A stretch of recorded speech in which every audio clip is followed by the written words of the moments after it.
guys? I'm Amanda, the Botanical Brunette, and welcome to my channel.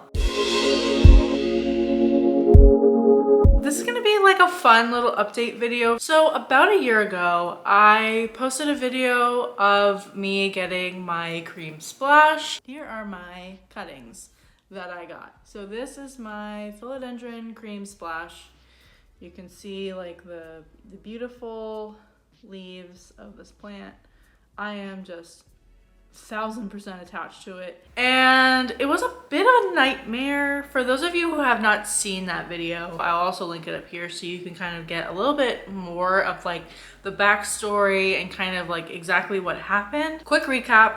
Basically what happened is this was like a Etsy purchase gone wrong. I'm pretty sure that's like the name of the video. I bought a cream splash philodendron and it was really badly root rotted. It was just not in good condition, not really what I paid for. I reached out to the seller. They wound up kind of refunding me. It was just kind of such a back and forth, and it's just been the progress of this philodendron. It's like one of my top 5 videos on this channel, and I've been asked several times to do an update. So now that we're over a year later, I'm ready to show you the plant that you guys saw in that video and what it is today. So also with this video, this is basically going to be like an update video on my cream splash, and also I'm gonna give you some care tips and basically like what I did to get this plant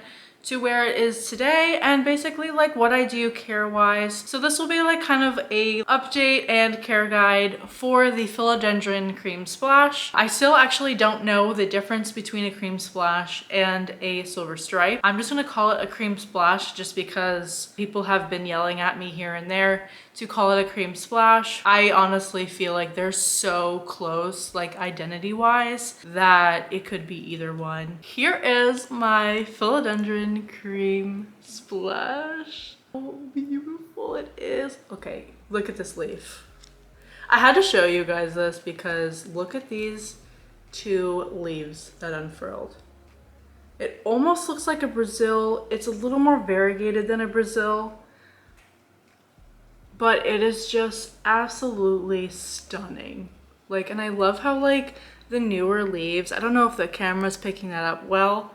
Let me see, I know I had an unfurling one. It kind of turns like a amber color, like an orangey kind of color, which is actually really pretty. And then it kind of just, once it hardens off, it turns into that like chartreuse kind of like lemony color. I got that first plant from Etsy and it wound up being a nightmare, and then I actually got a cutting from another girl on Instagram. She just kind of sent me a cream splash cutting and I sent her a syngonium cutting. What I didn't mention in that video, so I got a cutting from Etsy, a cutting from a plant trade, and I didn't mention in there that I actually bought another cutting on eBay.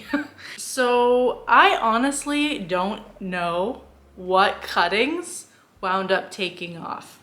I do have 2, actually I have 3 separate plants. You can see there. So I have 1 plant here. I'm dropping soil everywhere. 1 plant here, and then 1 plant over here.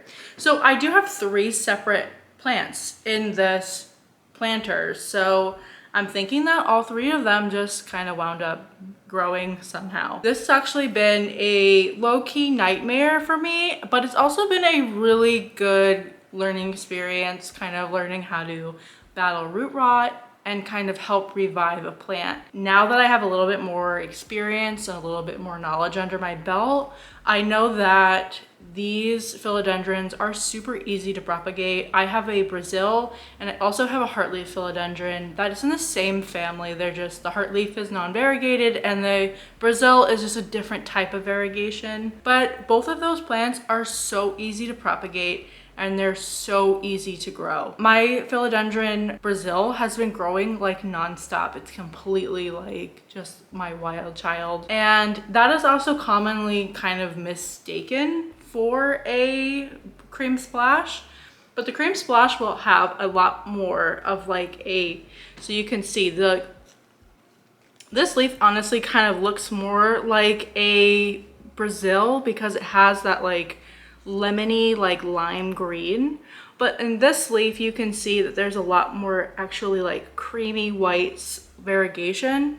And then if you have like a true Rio, you'll have a little bit more of a white variegation in the cream and the light green as well.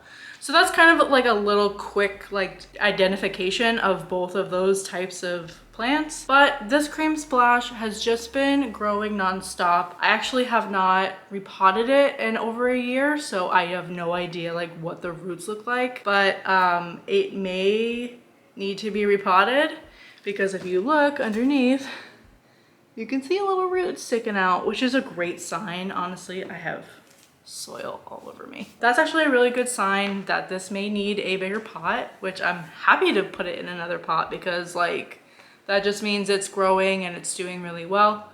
But I might hold off for a little bit, probably in the summer. I might repot it. I might do another video on me repotting it as well, so you guys can see that and see all the probably the real juicy roots that are in here. Let's talk about care-wise for this Philodendron Cream Splash. For lighting,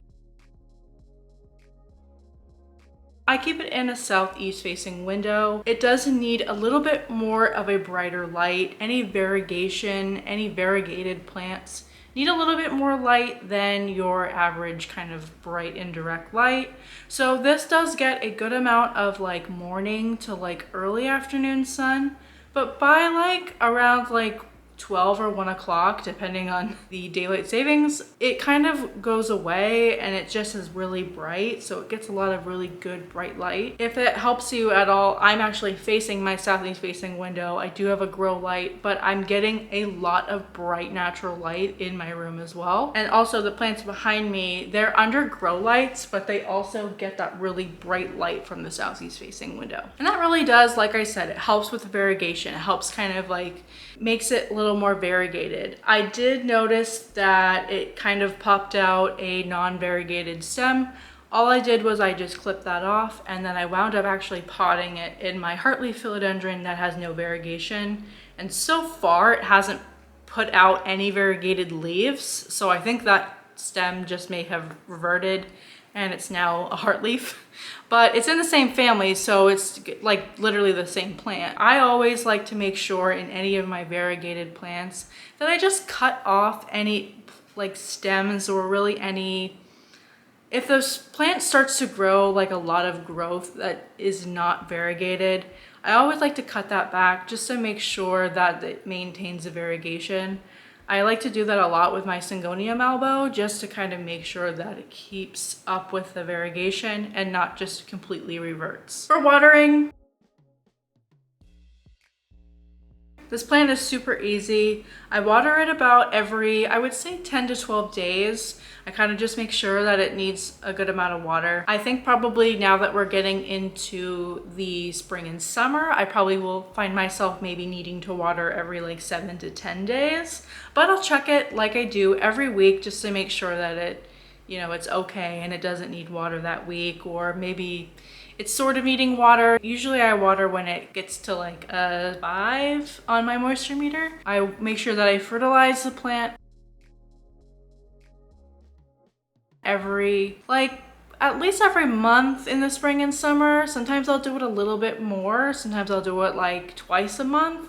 And then I'll do it like every other month in the fall and winter. Again, like I said, this plant is super easy to propagate.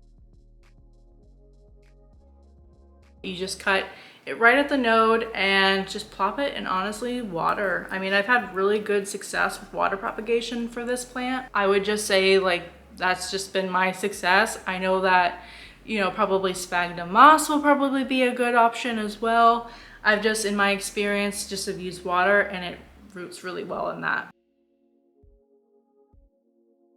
I made sure for this plant, because it had really bad root rot, I made sure that I used like a really chunky mix.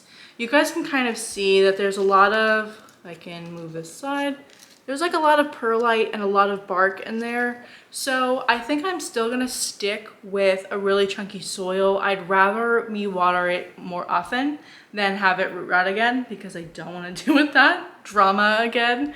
So I think I'm just gonna maintain kind of like a chunkier soil.